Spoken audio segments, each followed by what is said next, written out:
something is happening in the heavens. There's a shifting, there's a shattering, there's something is going on. It looked like almost like a dimensional shift that was taking place. It's like watching a Star Wars movie and warp speed. Everything just went, just into a streak and then to a flash of light and boom.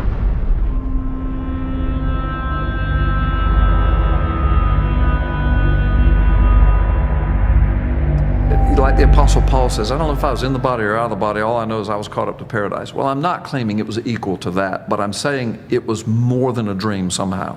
Because to this day, all these years later, it is so fresh. I can still smell the smells. I can still see the sights. Yes, I could smell smells. I mean, it was unbelievable. It was like I physically was somewhere else. But it wasn't an out-of-body experience that I knew I was out of my body. I thought it was a dream until I woke up, and then it was so startlingly real that it took me several years before I shared it with anybody, because it kind of freaked me out. Here's what happened. So I go to bed, go to sleep. All right. In my dream / vision, whatever, I dreamed that I was standing in a field, and it was nighttime, and I was looking at the expanse of the sky. I mean, I might have been in big sky country or something. I mean, there's no mountains, there were no buildings in front of me, just the horizon, the beauty of the heavens. It was breathtaking. Behind me, I could hear the sounds of life. I could hear horns honking, people talking, conversations. I couldn't make out specific words, but like multitudes of people talking, cheering, maybe watching a ball game. Heard babies crying, not in terror or anything, just baby talk and crying and people talking. It was the sounds of life. I never turned around. I don't know if I was prohibited from doing that. I had no inkling to do it. I was looking at the expanse of the sky. Beautiful, beautiful night. Hearing all of the sounds behind me of life. Not a care in the world. As I was watching the stars and constellations, and I can remember in my dream identifying a couple of the constellations that I know and literally seeing them. And then the next thing I know is that the stars begin to take on colors. And I see these colors in my dream, and I can remember thinking, not only is this beautiful, but this is very unusual. I don't know that I've ever seen this phenomenon before. And then I would see things streaking across the sky, maybe like a comet or something, but it was the most beautiful thing I'd ever seen with colors involved in it. And then some of the constellations began to kind of almost swirl, not like a fan, but I mean just kind of started moving like that. And then they started shifting positions a little bit. Then I can remember thinking, okay, something supernatural is going on. Now all this is happening in my mind as I'm watching. I'm still hearing the sounds of life. Then I hear the sounds of life behind me getting a little more panicked. It's like they're seeing it too, and they don't know what to make of it. I can remember that I didn't have a feeling of terror. I had a feeling of awe and wonder and thinking something is happening in the heavens. There's a shifting, there's a shattering, there's something is going on, supernatural. And then the stars appeared, literally, to fall from the sky. Not just fall, but to be zooming towards the earth. At the same time that it looked like, well, now I know the scriptures that talk about the heavens being rolled up like a scroll. It looked like almost like a dimensional shift that was taking place. And then the streaking coming down, and then the sounds of life behind me. Holy terror.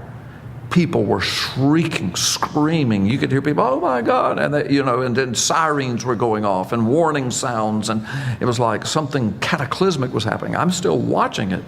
It was happening so quickly, and I remember thinking, well, I don't have any fear in me. The next thing I know, there's a presence beside me. I'm not allowed to look, or I didn't look, but I was aware that I was in the midst, the arms of a presence, or in the midst of a presence, a personal presence. And the next thing I know, I'm just being lifted up. And I'm not talking about some kind of cheesy movie of the Rapture or anything. It's just, it was real. It was smooth. It was peaceful. I look over to my left, and now the whole time I hadn't looked left or right, but now I look to my left, my wife is right there. And she's such a woman of God. And she knew the Lord long before I did. And she's looking at me, she's smiling. And we just had this knowing look. We didn't even communicate, but we knew what was happening.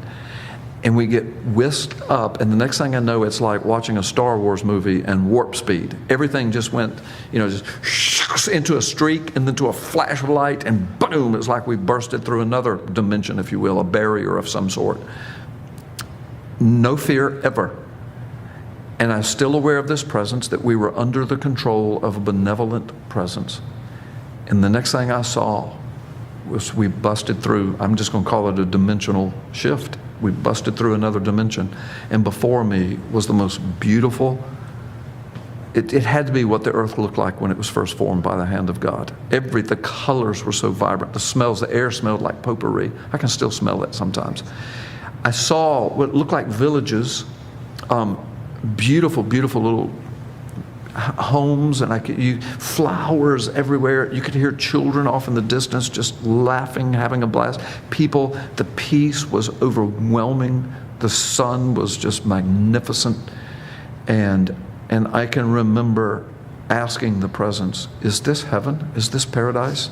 And then I heard the voice, and it just said, this is where you will live forever. Welcome home. And I looked at my wife, she smiled, and I woke up. I was furious. I did not want to wake up.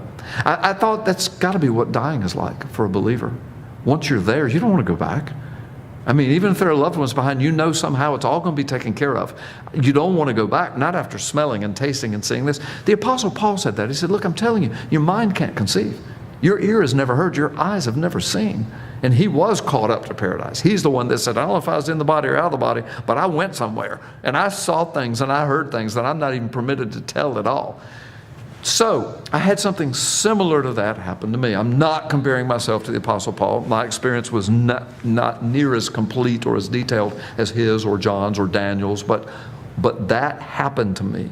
Now, it was so real and so profound. It was unlike anything. I thought to myself, before I share this with anybody, if I ever do, I'm going to give it some days and some weeks to see if it kind of goes away. You know how you can have a vivid dream and you think, well, I'll never forget that. And then 3 months later, you don't remember anything. It's gone. Okay. So I just thought, let me just see if that happens. Well, the weeks went by and all I could do was think about it. Not all I could do, but often I would think about this and just kind of like go into ecstasy, just close my eyes. Oh, please let me go back, please. So I caught myself going to sleep at night, saying, Lord, could you take me back there? Just take me back there. But it never happened. I never had anything like that before then. I've never had anything like that since then. So here's what I shared with the congregation. Because now your viewers are listening and say, well, that's pretty cool, but you could just have bad pizza that night, or you could be lying. You could be making this up. So I know that. This is why I didn't share it. But here's what happened. Some years later, I don't know, 3, 4, 5 years later, my wife and I are very close. We have been since we were married. And we try every afternoon if we're together. I travel a lot. If we're together, just sit down, have a cup of coffee, just talk for an hour, just talk. So we were doing that one day, years after my dream. Several times I started to tell her this dream, but I just hesitated. I just thought, I know my wife would believe me, but it's so amazing. How do you describe that? How do you describe that beyond a dream? How do you say it was a dream, but it wasn't? It was more than that. How do you describe that? I didn't know how to put it in words, so I didn't. Well, anyway, years later, sitting down, having coffee, my wife is there, and I said, I got to tell you something that happened to me.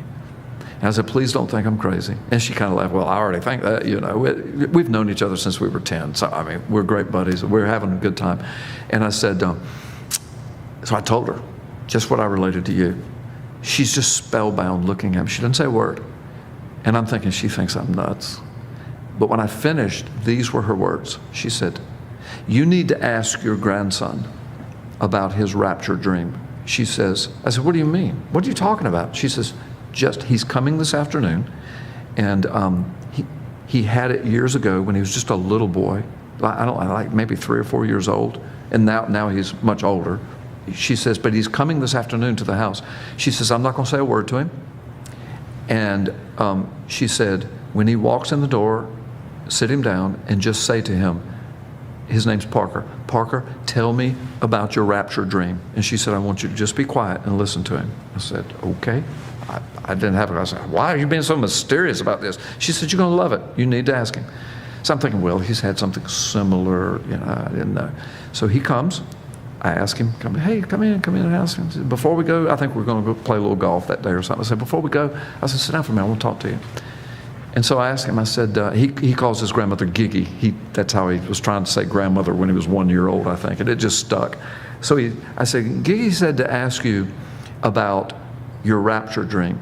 Well, he kind of snapped his head around and looked at her like, is it okay if I tell him? And he looked back, he said, sure. And he said, I've never told it to anybody but Giggy. And I said, okay, well, she told you to tell me because I've got something to tell you. And he said, okay. First words out of his mouth. Well, Papa, he said, I was standing in a field and I was looking up into the sky. Basically, he describes everything that happened to me. I mean, seriously, he said, he didn't call it the sounds of life. He said, I heard people behind me. He said, it sounded like a big city, but he said, I didn't turn around. I never saw it. I just heard it. And he said, but I'm looking at the sky. And he said, then the stars started moving. And I thought, how freaky is that? And he said, they started changing colors. And he just describes the whole thing, except he has more detail. He gets it right up to the point where everything's kind of, the dimensions are shifting. The sky, there's like streaks are coming down, like the stars are falling from the heavens. And then he says, but I realized, Papa, that these weren't stars. These were angelic beings. And he says, and we were swept up. And he said, I was swept up. And he said, it was like I was in some kind of like a chariot or something. And he said, and there was an angel that had his arms around the whole thing. He said, I saw him. He said, I talked to him. And he says, and then we were whisked.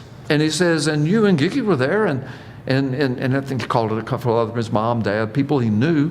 And he said, I saw their faces and we're just going. But he said, but it wasn't a long trip. It was instant. And the next thing you know, he says, we're in, and I forgot what he called it, paradise, I'm going to use the word, in this beautiful place, whatever a small kid would say. And he kind of describes it like me. And then he said, and then I woke up. And I said, and then my wife's over there now, she's got tears, and she said, I told you.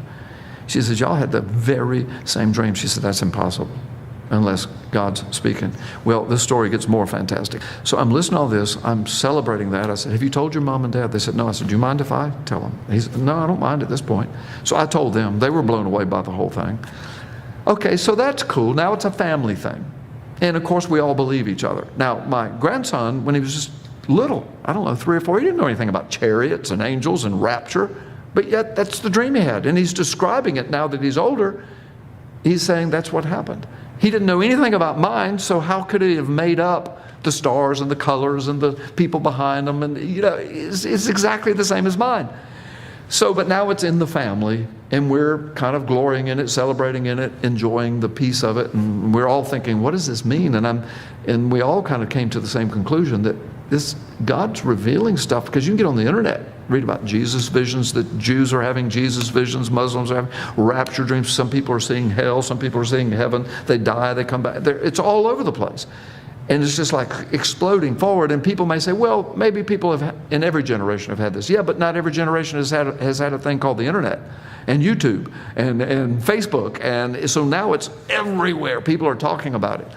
So I told my family, I said, I don't know. I said, I'm a preacher of the word. We're a minister's family. We all have ministries. And through the mouth of a child, see? Psalm says, out of the mouths of babes, I will, give my praise. Then through the mouth of I'm going to call myself an old man, a pastor, preacher, a grandfather. Your sons and daughters will prophesy. Your young men will dream dreams. Your old men will have visions. Doesn't the Word of God say that? Old Testament and New Testament. So here's this little boy, a child, a son, a grandson, who's prophesying, if you will. Papa, it was the rapture. Okay? I'm an old man. I'm having a vision/dream of something that matches exactly what he has. So we're just in the family. That's all we've told. Then, about 5 or 6 years later, we're just getting on with life. I'm preaching. I'm doing conferences. My son comes with me. He's a grown man. You've probably seen him or met him. We are at a prophecy conference in Minneapolis, Minnesota. It's in the spring. It has snowed that spring. Snows all over the ground. The people in Minnesota are mad about it. I'm loving it.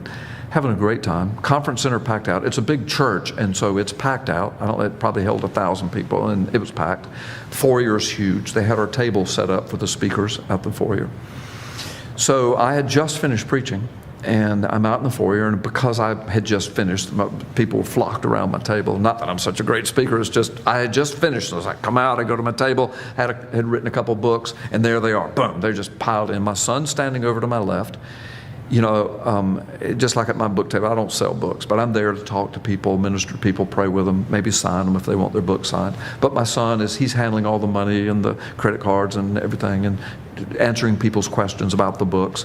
So that's going on at the table.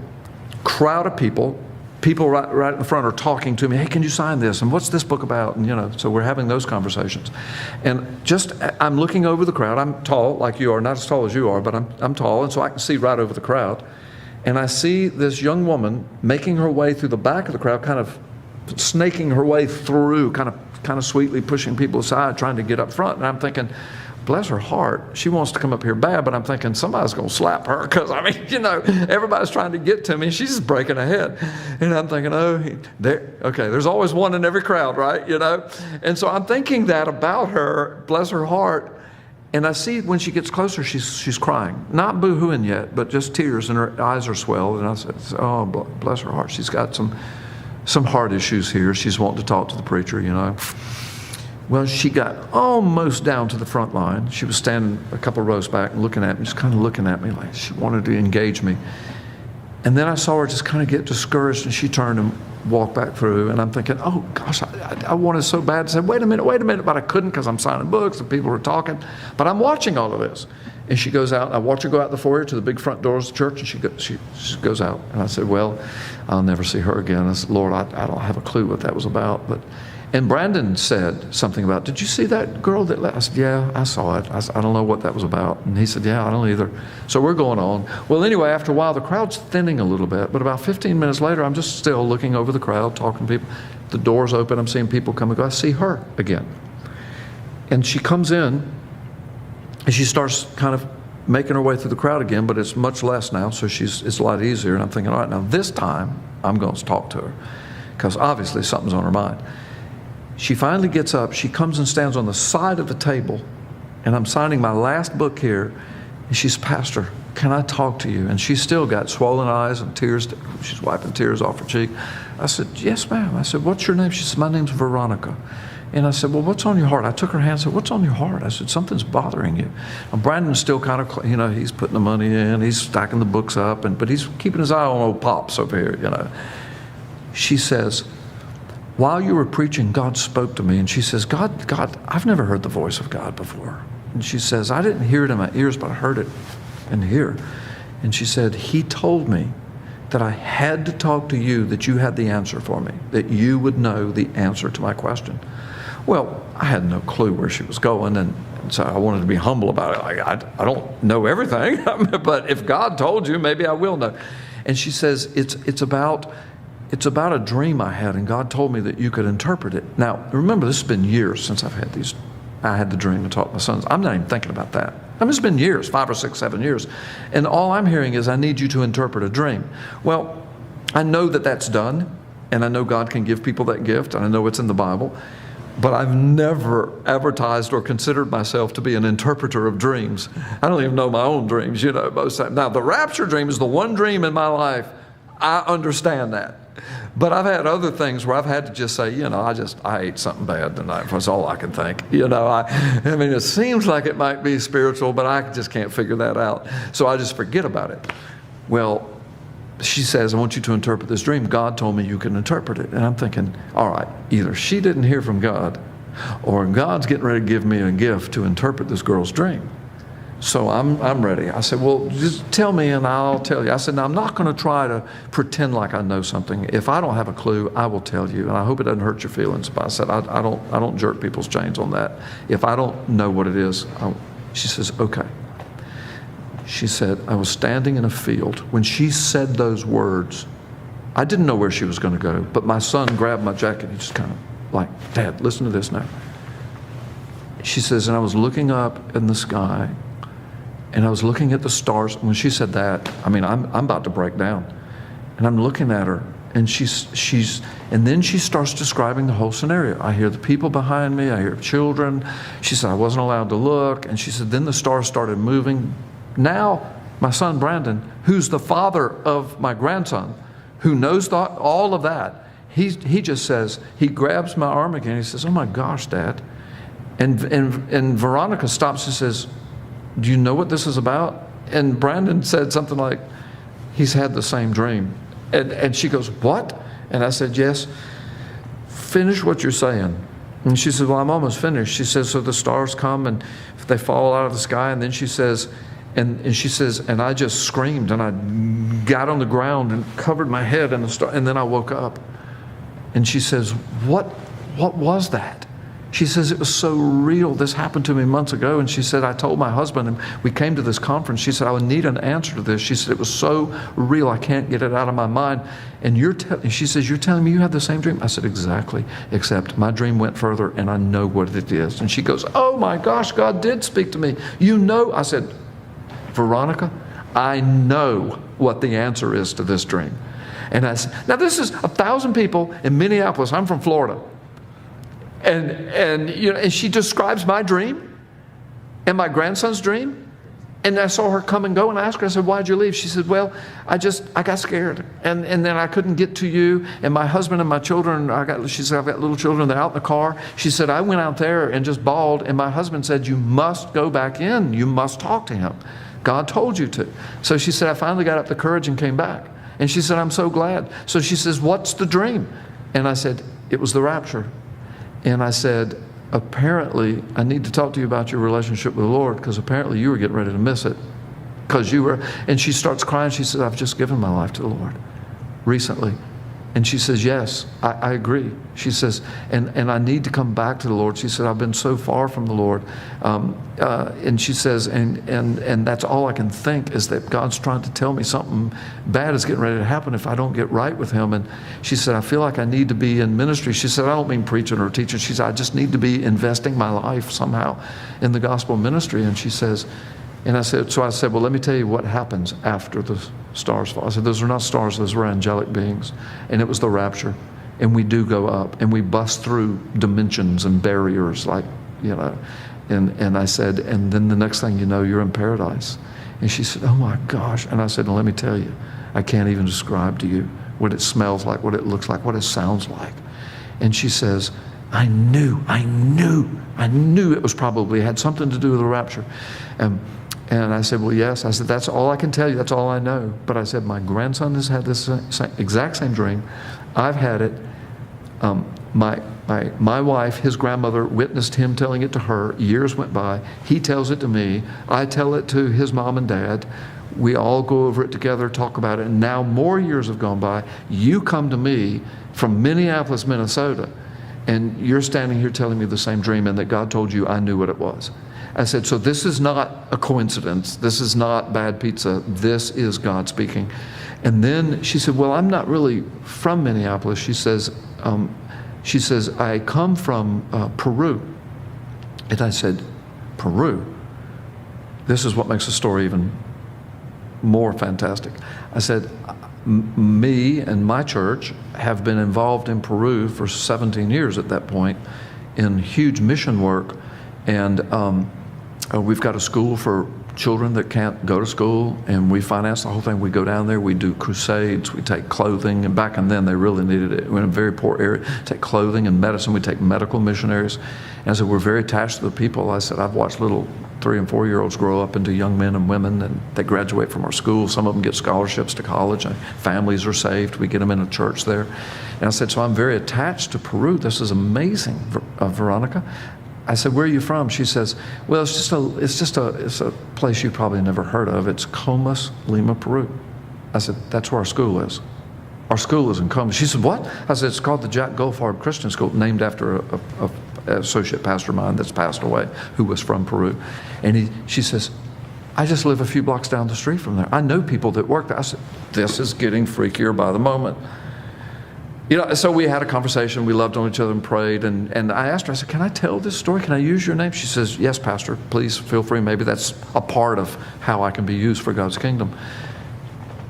So I've shared it with my church privately several times. I say privately, I mean, not on TV or radio or at a conference, just at my church. And every time I do, they're blown away by it. And then I have people come up to me just privately and say, I didn't have a dream like that, but I had a rapture dream too, and I can't get it out of my mind. So even at this conference, I've had probably 20 people, and there's hundreds of people here, but I had about 20 people come to my table over the past couple of days saying, I didn't have that dream, but I had something very similar where I was caught up. And thank you for sharing that, because now I know I'm not going crazy. See, there's no telling what God's speaking to people, his people, but people don't know how to share it with an unbelieving world. So that's my story, and I'm sticking to it. No, that's my story. It's witnessed. That's once Veronica told me that, then I knew. It was like the Lord was trying to get me to share it before, I think. But when Veronica came, in Minneapolis, Minnesota, totally unconnected to me, my son is standing right there witnessing it. Then she tells me she's from Comus. Then I knew. God is just saying, would you please share what I gave you? So here at the conference, first time I've shared it. I know some people watching this will still not believe it, and I can't help it. I can't care about that, whether they believe it or not. I know what happened. I know what my grandson told me. I know what Veronica told me. Every one of those were witnessed by people. So what does this mean? I don't set dates. I don't think that dream necessarily meant it was going to happen in my lifetime necessarily. Feels like it did, but I could be proven wrong on that. I think God's just getting his church ready. I think I'm a preacher, so I'm somebody that would share it, and now I have. Now it's going to be on YouTube. It's going to go to the world. So I think all over the world, God is just getting his people ready to understand that the time is getting short. Get right with Jesus Christ. If you are not right with the Lord, get right with him. People might be watching, say, how did I get right with him? Very quickly, Romans 10:9. If you would confess with your mouth that Jesus Christ is Lord and believe in your heart that God raised him from the dead, you shall be saved. Romans 10:13, and whosoever calls upon the name of the Lord like this shall be saved. Today can be the day of your salvation. Confess with your mouth, Jesus Christ is Lord. I repent of my sin. You were raised from the dead. You died on Calvary's cross for me. Please save me. And all who call upon the name of the Lord shall be saved. This is Pastor Carl Gallups, and that is my story. It really happened.